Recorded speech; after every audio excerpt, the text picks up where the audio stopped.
Bismillahirrahmanirrahim. Assalamualaikum warahmatullahi wabarakatuh. Perkenalkan, nama saya Nurhasa Satya Putri dari kelas PAI 1D NIM 2102010109.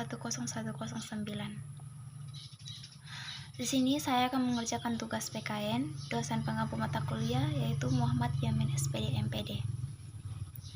Pertanyaan pertama, bagaimana tanggapan kita terkait isu penundaan pemilu dan wacana penambahan masa presiden yang ketiga periode? Apakah setuju atau tidak setuju, disertai dengan dasar hukumnya yang sesuai dengan konstitusi Indonesia?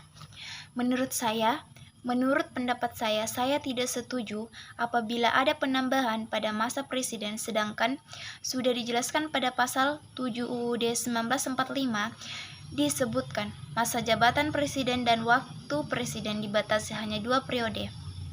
Hal tersebut bertentangan dengan semangat amandemen pertama UUD 1945 yang memiliki tujuan untuk membatasi kekuasaan presiden, terutama pada periode pemerintahannya apabila dibuka kembali atau mempersilakan presiden menjabat lagi setelah 2 periode. Hal tersebut sama saja memberikan kesempatan munculnya presiden yang sama dengan Presiden Soeharto yang dikenal otoriternya. Sedangkan menurut saya,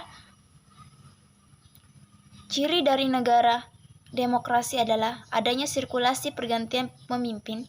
Jabatan publik tidak boleh diisi oleh orang yang sama dalam waktu yang terlalu lama. Pertanyaannya kedua, jelaskan tentang alur pelaksanaan pemilu kita. Lembaga apa saja yang terlibat dalam proses pemilu itu, mulai dari pendaftaran sampai tahapan pengesahan.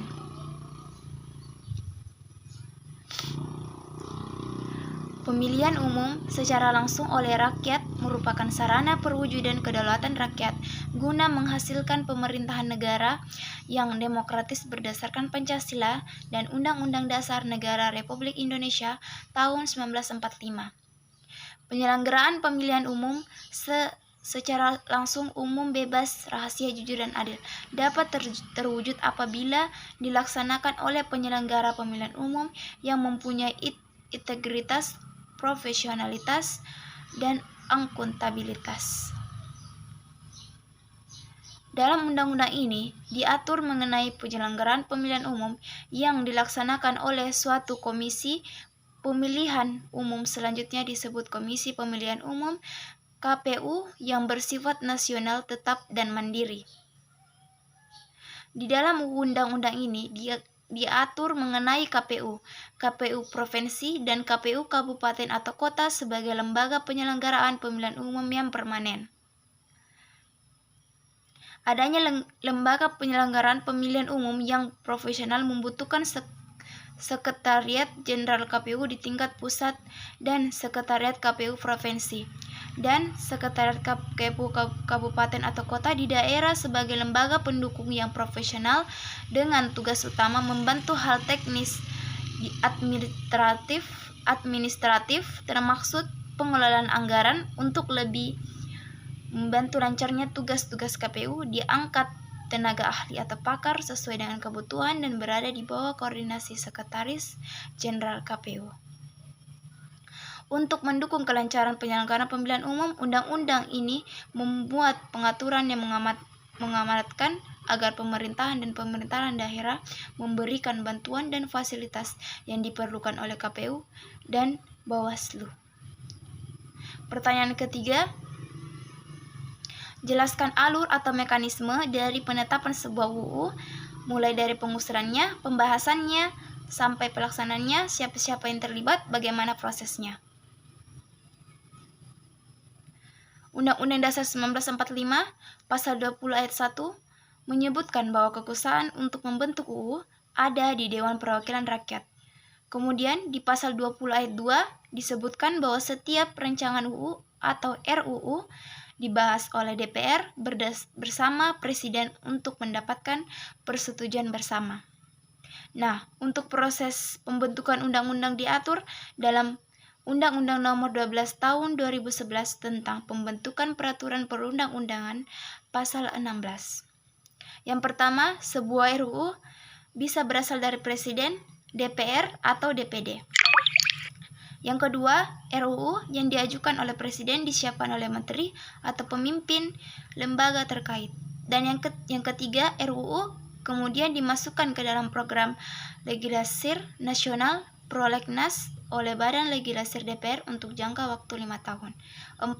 RUU yang diajukan harus dilengkapi dengan naskah akademik kecuali untuk RUU Anggaran Pendapatan dan Belanja Negara APBN.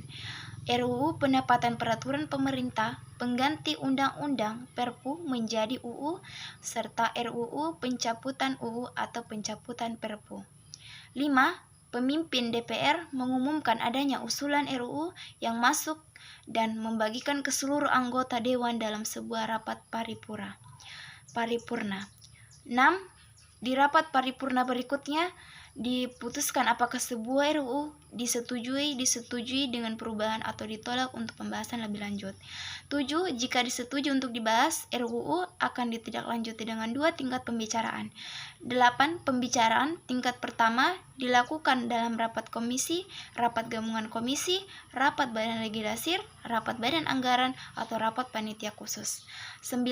Pembicaraan tingkat 2 dilakukan di rapat paripurna yang berisi penyampaian laporan tentang proses pendapatan mini fraksi, pendapatan mini DPD, dan hasil pembicaraan tingkat 1, pernyataan persetujuan atau penolakan dari tiap-tiap fraksi dan anggota secara lisan yang diminta oleh pemimpin rapat paripurna, dan pendapat akhir presiden yang disampaikan oleh menteri yang mewakilinya. 10.